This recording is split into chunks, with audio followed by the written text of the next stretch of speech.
It is my pleasure to introduce to you our Truth Information and Education speaker. He is a graduate of Bachelor of Science in Electrical Engineering at Misamis University in the year 1994 and became a licensed engineer in the same year. He entered the fire service on July 31, 1996. He furthered his education and finished with a master's degree in public administration at Misamis University. He then became a commissioned officer through lateral entry on August 11, 2008. He served as the former City Fire Marshal at Osamis City Fire Station and Tanggol City Fire Station. Currently, he is the City Fire Marshal of Osamis City. Please help me welcome Fire Chief Inspector Pedrito D. Cabanday, sir.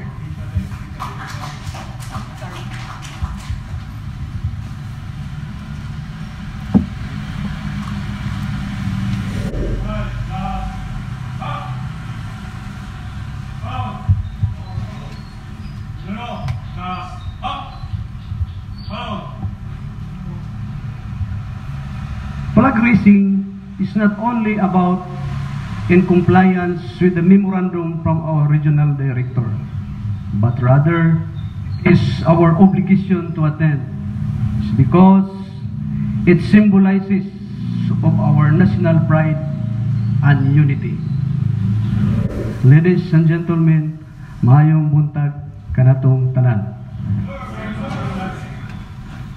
Thank you for this opportunity to share insights on the topic that deeply resonates with each of us. The title of this is charting your path to success with a personal journey of achieving goals. Now, maybe this topic was previously discussed by the previous speakers, but I just want to share insights in relation of my personal journey in achieving my goals in the BEP. Majority of us, or I think all of us, want to be promoted. And some of us here wants also to separate from the service. And some of us here want also to become a commissioned fire officers sa tuang bureau. And there are some officers, there are some personnel here want also to opt for an optional retirement. And of course, some of us want to retire soon. Kining tanan, those are our aspirations, atong mga ambitions sa tuang kinabuhi, sa tuang pagpanerbisyo. Now, those are our goals, no? Individual goals. Ato kining mga pangandoy. Whether ang atoang pangandoy, whether it is a small daily objective, or maybe it's a grand, or maybe it's a life-defining dream that requires more just desire. So, lain-lain tawag mga ambisyon sa kinabuhi, lain-lain tawag ambisyon. Now, kining atong mga ambisyon, according to one of the writer, nga kinahanglan daw, it's required for us. Kinahanglan taog naay deadline sa tuwang mga pangandoy sa kinabuhi. Naatay utla, naay deadlines in terms of kanusa as to when to accomplish our goals. According to Diane Scrap, no, usa siya sa famous one, according to her, goals are dreams with deadlines. So naagit siya mga deadlines. Kanang atong mga damgo, atong gidamgo sa ato ang pagpanerbisyo, kung dili na to butangan og deadlines, kung kanusa na to accomplish, ang ato ang mga damgo, magpabilin lamang nga damgo. Kung dili na to butangan og mga deadlines. Because, according to without goals and plans to reach the deadline, you are just like a ship that has to sail with no destination. Wala tay paingnan, no? Mura daw tawag barko nga galutaw-lutaw nga wala ta kahibalo og asa ta paingon. If we will not put a deadline of our goals.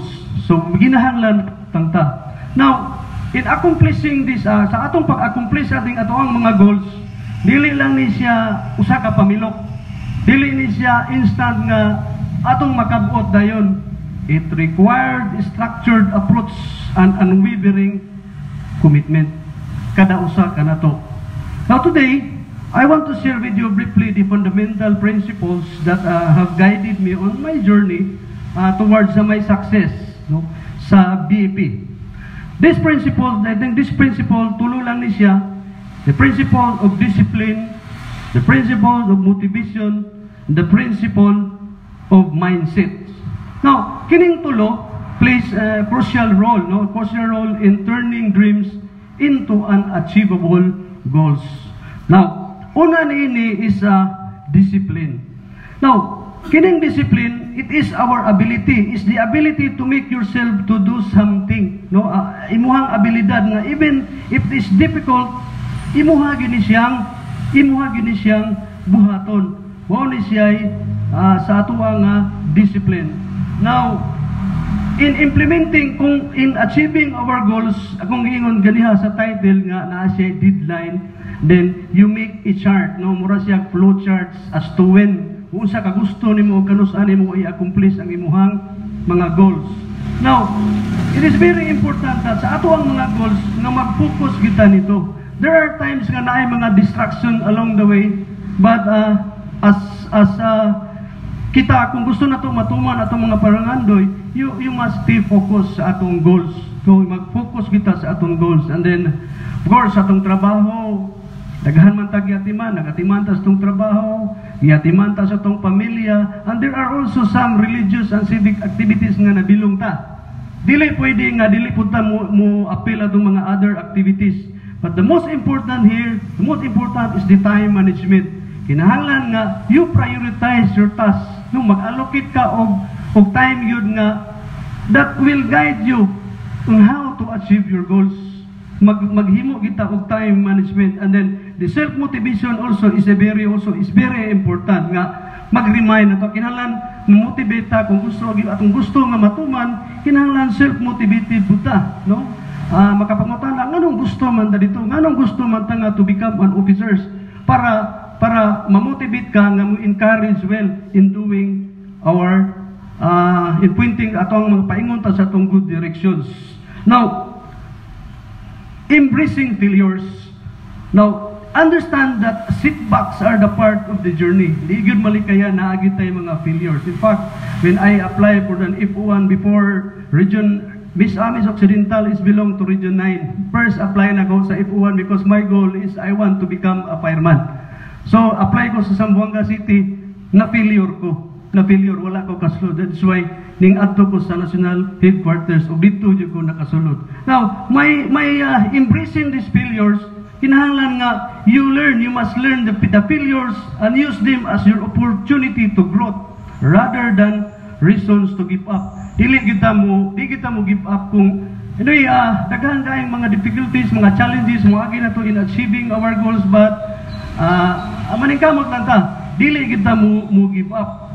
Now, along the way sa ato ang flowchart, ato ang panerbisyo, ato ang achieving our goals, nahalan po nga, you will also reward yourself, no? Rewarding progress. You have to celebrate small achievements. Bawa, if O2, if O3, if O1 na promote ka, and then you reward yourself, no? You recognize your progress. Because in recognizing your progress, you can boost motivation and reinforce your commitment to your goals. So, ingon ana ang atuang kinabuhi sa pagpanerbisyo. By cultivating disciplines, you can enhance your ability to achieve your goals and create a lasting success. Now, the second one is the motivation. The motivation is the process of motivating ourselves, no? Pamaagi ni siya nga usahay pag-motivate na to sa atuang kaugalingon. Ay bawta nga there are some distractions nga moabot in implementing sa atuang mga goals, but the most important is you have to stay flexible. Kana bang flexible ta kanang ugnay mga failures, dili ta mo give up. We will continue. Just like me in applying for a chief inspector kaning Bagulang, how many times I applied for chief inspector? Siguro 4 times. Dayon na wa ko masud. Now, naabot ang time nga naistoryahan ako Sir Kabut. Sir, sama ni siya.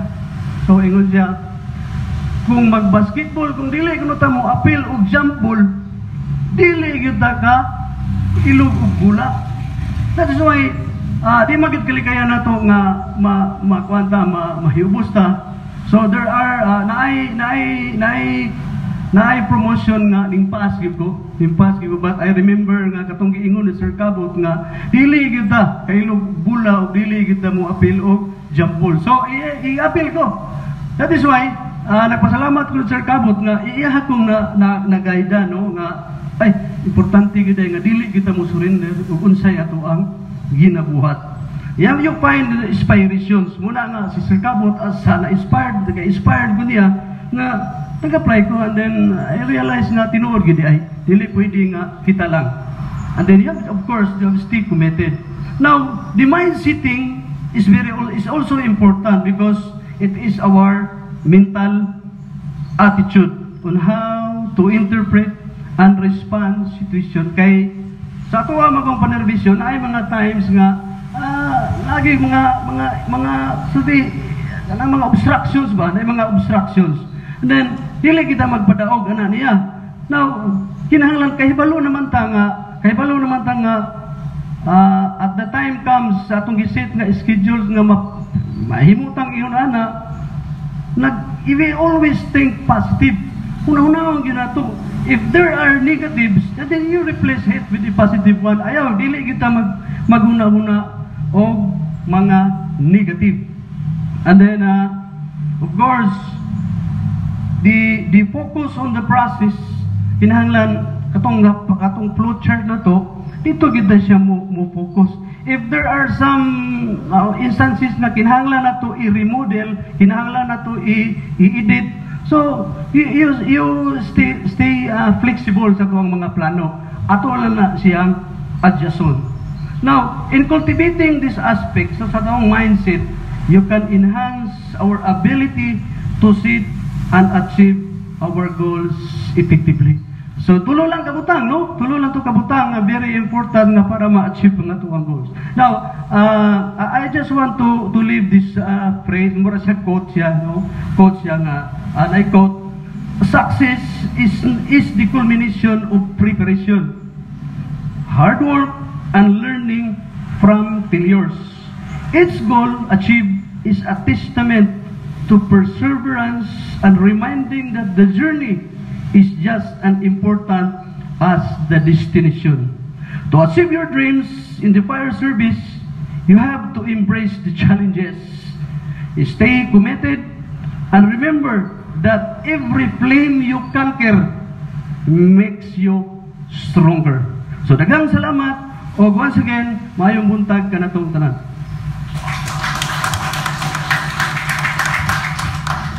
Thank you for that inspiring speech, sir. At this juncture, may we call in our Assistant Regional Director for Operations, Fire Senior Superintendent Richie E. Fabry, sir, to award the medalya ng papuri to our speaker.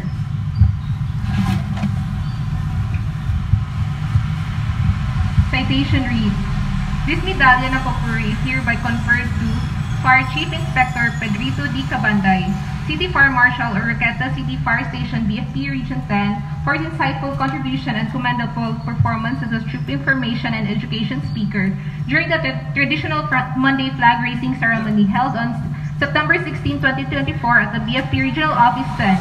Such display of dedication and commitment to serve and inspire and motivate others, contributing to the successful achievement of the BFP's mandate and programs, thereby worthy of recognition and emulation. Given the 16th day of September 2024 at the Office of the Regional Director, BFP 10, Gumamala Extension, Carmen, Cagayan de Oro City. Signed, Almagran Abacahing, MMPA, MPSA, Fire Chief Superintendent, ESC BFP Regional Director.